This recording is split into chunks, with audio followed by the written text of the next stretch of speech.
Hello friends, कैसे हैं आप लोग। हाँ जी बेटे, इस वीडियो में मैं आपको ना तो कोई टॉपिक कवर करके दे रहा हूँ और ना ही मैं किसी कॉन्सेप्ट पे बात करूँगा। मैं एक जनरल डिस्कशन करूँगा इस वीडियो में, क्योंकि मेरे पास CA inter second group advanced accounts के बहुत सारे स्टूडेंट्स के मेरे पास मैसेजेस हैं कि जिंदल सर थोड़ा सा गाइड कर दो कि सेकंड ग्रुप एडवांस्ड अकाउंट्स की तैयारी कैसे की जाए। जिंदल सर, फर्स्ट ग्रुप के लिए तो हमारे पास 9 मंथ्स थे, लेकिन सेकंड ग्रुप के लिए हमारे पास सिर्फ 6 महीने हैं।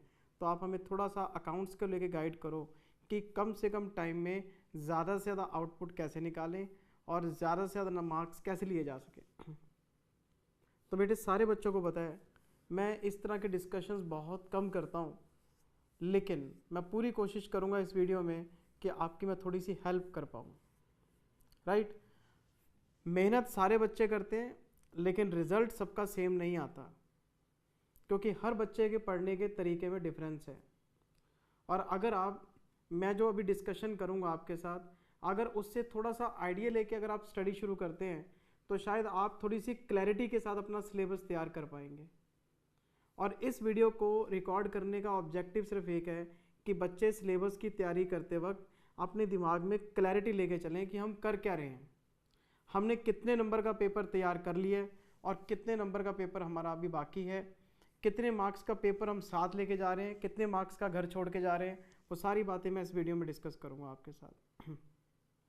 काम करना है, मेहनत करनी है, लेकिन स्मार्ट वे में। Do hard work in a smart way. अपना तो सीधा सा फंड है सर ये। मेहनत करो लेकिन दिमाग लगा के करो। सबसे पहली बात बेटे, मैंने इंस्टीट्यूट की गाइडलाइंस पढ़ी, तो मुझे सबसे पहली बात जो इंस्टीट्यूट के गाइडलाइंस में पढ़ने को मिली, इंस्टीट्यूट ने आपका पूरा सिलेबस 4 सेक्शंस में बांट रखा है बेटे। इंस्टीट्यूट ने आपका पूरा सिलेबस 4 सेक्शंस में बांट रखा है। अब आप कहेंगे जिंदल सर 4 सेक्शन, ये चारों सेक्शन बेटे अलग अलग मार्क्स की वेटेज के साथ हैं। इन्होंने आपके सिलेबस के 4 टुकड़े कर दिए हैं और हर पोर्शन की अलग वेटेज है, और उसमें यह भी डिफाइंड है कि इस सेक्शन में ये टॉपिक हैं और ये इतने नंबर के हैं। तो सबसे पहले बच्चे को पढ़ाई शुरू करने से पहले इन 4 सेक्शंस के ऊपर काम करना चाहिए कि इंस्टीट्यूट सिलेबस की रिक्वायरमेंट में ये 4 सेक्शन क्या लेके आया है। दूसरी बात, आपको ऑब्जर्व करना चाहिए कि हर सेक्शन की वेटेज कितनी है। आप जो चैप्टर पढ़ रहे हैं वो कौन से सेक्शन में आता है और वो सेक्शन कितनी वेटेज का है। सेक्शन की वेटेज आपको पता होनी चाहिए। पता है ये जो सेकंड स्टेप है इसकी इंपॉर्टेंस क्या है, मैं बताता हूँ। मान लो 4 सेक्शन है, बच्चे ने एक चैप्टर पढ़ लिया सेक्शन 1 में से, एक चैप्टर पढ़ लिया सेक्शन 2 में से, एक चैप्टर पढ़ लिया सेक्शन 3 में से, एक चैप्टर पढ़ लिया सेक्शन 4 में से। सेक्शन कोई भी तैयार नहीं है और हमारी जो मार्क्स की कंप्लीशन स्टेज है वो 0% है। नहीं समझे। मान लो बेटे 4 सेक्शन है, मैंने एक सेक्शन उठाया जिसकी वेटेज है 25 मार्क्स की, और उसमें मान लेते हैं 5 टॉपिक हैं। तो मैं आपको एक ही एडवाइस करूंगा कि पहले वो सेक्शन कंप्लीट करो अपना, पहले वो सेक्शन कंप्लीट करो, और जब तक वो सेक्शन कंप्लीट ना हो दूसरा सेक्शन स्टार्ट मत करो। आपको स्टडी करनी चाहिए सेक्शन वाइज। इससे क्या होगा, आपको जैसे ही एक सेक्शन कंप्लीट होगा आपका, आपको पता लग जाएगा कितने नंबर का सिलेबस आपने तैयार कर लिया है, और जब आप दूसरे सेक्शन पे जाएंगे तो आपको ये भी पता होगा कि कितने मार्क्स का सिलेबस हम और तैयार करने जा रहे हैं। और अगर कोई चैप्टर आप छोड़ के जा रहे हैं तो उसका क्या रिस्क है, कितने मार्क्स का रिस्क आप उठा रहे हैं, आपको पूरी जानकारी रहेगी। तो मैं बच्चे को हमेशा एडवाइस करता हूँ कि इंस्टीट्यूट के सिलेबस के जो 4 सेक्शन हैं, हर सेक्शन की वेटेज पढ़ो और उसके अंदर स्टडी करो। जब तक आपका एक सेक्शन कंप्लीट ना हो जाए दूसरे सेक्शन पे स्विच ओवर नहीं करना आपने। ये नहीं है एक यहाँ से पढ़ लिया, एक यहाँ से पढ़ लिया, एक यहाँ, कोई भी सेक्शन हमारा ढंग से तैयार नहीं है, ये काम नहीं करना। इनफैक्ट मैंने जो पेन ड्राइव क्लासेस आपको दी हैं उसमें भी आपको चैप्टर मार्क कर लेने चाहिए सेक्शन वाइज और उसके अकॉर्डिंग ही पढ़ने चाहिए। चाहे वो आपका मॉड्यूल 1 का चैप्टर है, चाहे वो मॉड्यूल 2 का है, क्योंकि मैं बच्चों को 2 मॉड्यूल देता हूँ। तो आप पहले चैप्टर्स को मार्क करो कि ये सेक्शन 1 के हैं, ये सेक्शन 2 के हैं, ये सेक्शन 3 के हैं, ये सेक्शन 4 के हैं, और सेक्शन वाइज स्टडी करो आप। मैं आपको अभी डिटेल में बताऊंगा सारी बात। और आपका जो स्टडी प्लान है बेटे वो होना चाहिए section wise, as per sections in the course. वो बात मैं आपको बता चुका हूँ, सेक्शन बाय सेक्शन पढ़ो। और स्टडी मैट आपका कवर्ड होना चाहिए, रिविजनरी टेस्ट पेपर आपके कवर्ड होने चाहिए, मॉक टेस्ट पेपर आपके कवर होने चाहिए, और पास्ट एग्जामिनेशन आपके कवर होने चाहिए। ये चारों चीज़ें आपकी कवर होनी चाहिए। और आपको पता है कि मैंने अभी रिसेंटली एक लिंक शेयर किया था टेलीग्राम चैनल पे, उसमें सारे आरटीपी, सारे एमटीपी, सारे पास्ट एग्जामिनेशन, सारे मैंने वीडियोस आपको डाल के दिए। और स्टडी मटेरियल वो हमारे मॉड्यूल्स में कवर्ड है सारा। तो बेटे ये चार चीज़ें ये आपकी जिम्मेदारी हैं, स्टडी मैट, आरटीपी, एमटीपी और पास्ट एग्जाम्स। और एक मज़े की बात और है, ये जो मैं आपके साथ स्ट्रैटेजी डिस्कस कर रहा हूँ, मेरा सब्जेक्ट अकाउंटिंग है तो मैं अकाउंट्स पे बोल रहा हूँ, लेकिन आप इस टेक्निक को सारे सब्जेक्ट्स पे लगा सकते हैं, क्योंकि इंस्टीट्यूट ने सारे सब्जेक्ट्स के सेक्शन और उनके मार्क्स की वेटेज बता रखी है। तो अगर हम एक स्ट्रैटेजी फॉलो कर रहे हैं एक सब्जेक्ट में, तो वही तरीका आप बाकी सब्जेक्ट्स में भी फॉलो कर सकते हैं। तो कम से कम बच्चे को पता होना चाहिए कि मैं कितने नंबर का सिलेबस तैयार कर चुका हूँ। बच्चा घर पे बैठ के पढ़ रहा है तो उसको पता होना चाहिए कि कितने चैप्टर हो गए हैं और कितने नंबर के हो गए हैं। अब मैं ज़रा आपको बाकी के 4 सेक्शंस डिटेल में बताता हूँ बेटे कि 4 सेक्शंस क्या हैं, क्या क्या वेटेज है इनकी। ये देखो, इंस्टीट्यूट ने सबसे पहला सेक्शन, ये आपका पहला सेक्शन है बेटे, ये फर्स्ट सेक्शन है।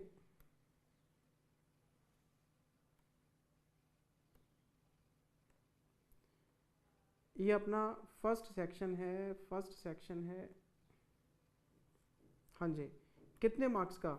20 to 26 मार्क्स का, 20 से लेके 26 नंबर। लोअर साइड पे कितने हैं? 20, और हायर साइड पे 26।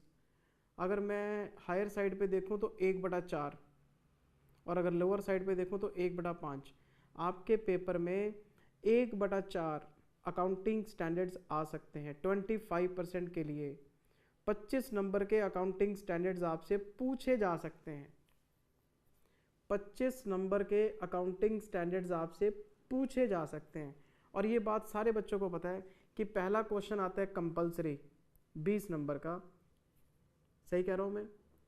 पहला क्वेश्चन कंपलसरी 20 नंबर का, और आगे 5 क्वेश्चन आते हैं 20-20 नंबर के, उसमें से 4 करने होते हैं।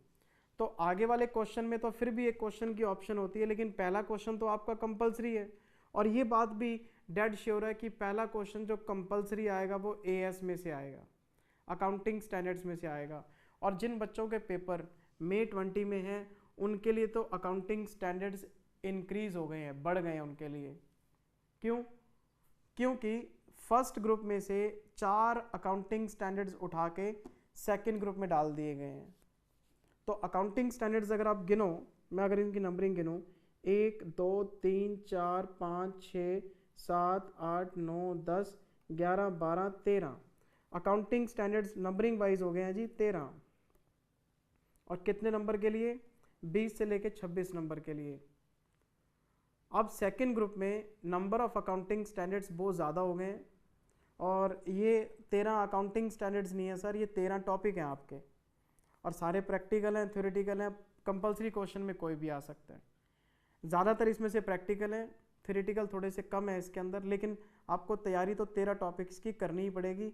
एक अकाउंटिंग स्टैंडर्ड अपने आप में एक टॉपिक है बेटे, लेकिन मैं आपको कभी भी सेक्शन 1 की तैयारी पहले रेकमेंड नहीं करूँगा।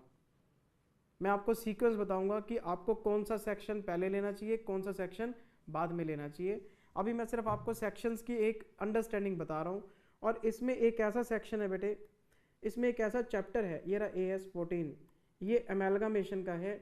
इस पे बड़ा क्वेश्चन भी आ सकता है, इस पे 20 नंबर तक का इंडिविजुअल क्वेश्चन आ सकता है अमेलगामेशन का, क्योंकि ये अकाउंटिंग स्टैंडर्ड्स में भी कवर हो रहा है और ये प्रैक्टिकल चैप्टर में भी कवर हो रहा है। मैं आपको दिखाता हूँ, इंस्टीट्यूट इसको टॉपिक में भी कवर कर रहा है, AS में भी कवर कर रहा है। आप ये मानो कि 13 नहीं 12 अकाउंटिंग स्टैंडर्ड्स हैं आपके, क्योंकि मैं इसको टॉपिक मानता हूँ, इसको अलग सेक्शन में बताऊँगा आपको अभी। तो 12 अकाउंटिंग स्टैंडर्ड्स हैं। अमेलगामेशन एक बार छोड़ देते हैं चलो हम, कि ये चैप्टर्स में कवर हो जाएगा। 12 अकाउंटिंग स्टैंडर्ड्स में से आपका 20 से 25% पेपर पूछा जा सकता है, लेकिन आपने इसकी तैयारी सबसे पहले शुरू नहीं करनी, इसको अभी एक बार होल्ड करके चलेंगे हम। ये हमारा बेटे सेक्शन 2 है, और सेक्शन 2 की जो वेटेज है देख लो आप, 33 to 38 मार्क्स। 40% ही मानो, 40% मानो, 40% पेपर आपका यहीं से बनने वाला है। और आप हंसेंगे इस बात को देख के कि बायबैक 2 दिन का काम है, ईसॉप में हार्डली 3 दिन का काम है, 3 और 2 5, 5 और 1 6, 6 और 4 10। अगर कोई बच्चा पढ़ना चाहे रेगुलर अगर एक दिन में वो पेन ड्राइव से एक लेक्चर भी अटेंड करता है विद होमवर्क, तो ये मैक्सिमम 8-10 दिन का काम है।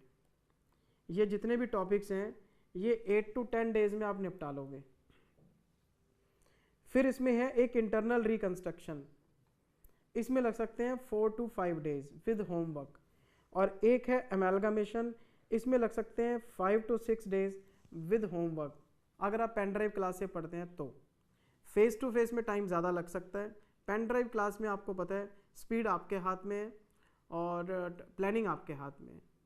तो आप ये मान के चलो कि ये 40 नंबर का पेपर 20 डेज़ के मार्जिन पे तैयार हो जाएगा आपका। और ये 20 दिन मैं वो ले रहा हूँ जो आराम से करने वाले हैं। अगर कोई बच्चा ठान ले कि यार नहीं मेरे को तो पूरा दिन अकाउंट्स करना है, तो वो 10-12 दिन में भी निपटा सकता है। ये 20 दिन एक लेक्चर रेगुलर बेसिस पे करना है विद होमवर्क, तो मेरे को लगता है 20 दिन के आसपास ये पूरा सेक्शन तैयार हो सकता है। 40 नंबर का सेक्शन, 40 नंबर का पेपर आपका तैयार है। इसमें से ये तो 1 2 3 और ये 4, ये चारों तो बिल्कुल आसान चैप्टर हैं। इंटरनल में और अमेलगामेशन में मेहनत है, क्वेश्चन भी लेंदी हैं, कॉन्सेप्ट्स भी काफ़ी सारे हैं। ये थोड़े से 2 चैप्टर जो हैं वो काम के हैं, ये टाइम लेंगे आपका। फिर भी 20 दिन के अंदर अंदर आप 40 नंबर का पेपर तैयार कर सकते हैं विद होमवर्क। जो हम एक्स्ट्रा क्वेश्चन देते हैं प्रैक्टिस के लिए, वो भी साथ में कर सकते हैं आप। तो मैं बच्चे को सबसे पहले यही एडवाइस करता हूँ कि आप अपना सिलेबस सेक्शन वाइज देख लो। इसमें कितने टॉपिक हैं? 1 2 3 4 5 6 चैप्टर हैं इसके अंदर, 40 नंबर के 6 चैप्टर हैं। और पिछले वाले सेक्शन में क्या हो रहा था, 25 नंबर के 12 टॉपिक थे उसके अंदर एएस वाले। हमारा तीसरा सेक्शन सबसे छोटा है, 12 से 16 नंबर, और इसमें 2 ही टॉपिक हैं, एक तो बैंकिंग कंपनी और दूसरा एनबीएफसी। एक बैंकिंग कंपनी और दूसरा एनबीएफसी। और मैं बच्चे को सलाह देता हूं कि सबसे पहले इसको तैयार करना चाहिए। 15 नंबर का पेपर आपका तैयार है, बैंकिंग और एनबीएफसी, बैंकिंग और एनबीएफसी, और ये 1 हफ्ते का काम है, 7 डेज, दोनों चैप्टर। एनबीएफसी में टाइम नहीं लगता, बैंकिंग में टाइम लग जाता है। 7 डेज विद होमवर्क, 7 दिन के अंदर अंदर ये दोनों टॉपिक आपके तैयार हो जाएंगे। आपने सेक्शन 3 सबसे पहले उठाना है, और सबसे पहले उठाना है बैंकिंग कंपनी। बैंकिंग कंपनी लेंदी ज़रूर है लेकिन आसान है, आपका इंटरेस्ट बनेगा इस चैप्टर से, सीखने को बहुत कुछ मिलेगा आपको बैंक्स के बारे में। फिर उठाओ एनबीएफसी, 2 चैप्टर तैयार है, 1 सेक्शन तैयार है, कॉन्फिडेंस बनना शुरू हो जाएगा कि हमने 4 में से 1 सेक्शन कर लिया, और आपका 12 से 16 नंबर का पेपर तैयार है। और सबसे पहले सेक्शन 3 करना चाहिए आपको, फिर आपको सेक्शन 2 करना चाहिए। जैसे ही सेक्शन 2 आप कंप्लीट करेंगे 50% पेपर आपका तैयार है। क्यों? 38 और 12 50, आधा पेपर आपका तैयार है। और मुझे लगता है, ये देखिए आप, 7 दिन मैं इसको दे रहा हूँ, 20 दिन मैं इसको दे रहा हूँ। अगर बच्चा रेगुलर पढ़ाई करने वाला है, और मैं ये साफ कह रहा हूँ दोबारा से, आराम से पढ़ने की स्पीड है और होमवर्क साथ में निपटा के चलना है, 1 महीने के अंदर 50% सिलेबस आपका तैयार हो सकता है। और सारा दिन अकाउंट्स नहीं पढ़ना, 1 लेक्चर अटेंड करना है और थोड़ा सा होमवर्क करना है आपने। तो अगर आप एडवांस अकाउंट्स को घर पे बैठ के पेन ड्राइव से स्टडी कर रहे हैं और आप रेगुलर बेसिस पे 3 से 4 घंटे दे रहे हैं बस, तो आपका 1 महीने के अंदर 50% सिलेबस तैयार हो जाएगा। पहले सेक्शन 3 उठाओ, फिर सेक्शन 2 उठाओ। जो बच्चे सेल्फ स्टडी भी कर रहे हैं उनको भी इसी सीक्वेंस में पढ़ना चाहिए। 2 सेक्शन, आधा सिलेबस गया आपका, वेटेज वाइज भी और चैप्टर वाइज भी। फिर आपको आना चाहिए सेक्शन 1 पे और अकाउंटिंग स्टैंडर्ड्स का नंबर लगाना चाहिए। सेक्शन 4 स्टार्ट नहीं करना, पहले सेक्शन 3 करो, फिर सेक्शन 2 करो, फिर सेक्शन 1 पे आ जाओ और ये सारे अकाउंटिंग स्टैंडर्ड्स निपटाओ, क्योंकि अकाउंटिंग स्टैंडर्ड्स कंपलसरी क्वेश्चन में आते हैं। 25 नंबर का पेपर और ऐड हो गया, 75 मार्क्स का पेपर आपका तैयार हो जाएगा। मेरी बात समझ रहे हैं आप?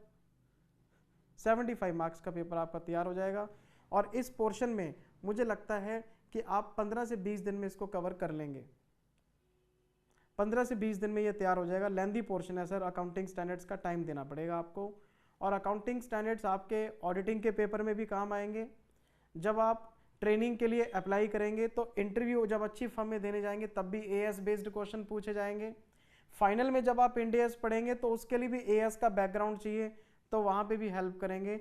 इसको हल्के में मत लेना, कंपलसरी क्वेश्चन तो है ही, ये आपका एंड तक आपके साथ चलेगा और फाइनल में बहुत हेल्प करेगा बेटे आपको। मेरी बात समझ रहे हैं आप? सेक्शन 3 बैंकिंग एनबीएफसी सबसे पहले, सेक्शन 2, फिर सेक्शन 1, 75 मार्क्स का पेपर तैयार हो गया और फिर आपने आना है सेक्शन 4 पे। और सेक्शन 4 हमारा है 25 से 30 नंबर का, मात्र 2 चैप्टर है इसके अंदर। एक तो है होल्डिंग कंपनी और एक है पार्टनरशिप अकाउंट्स।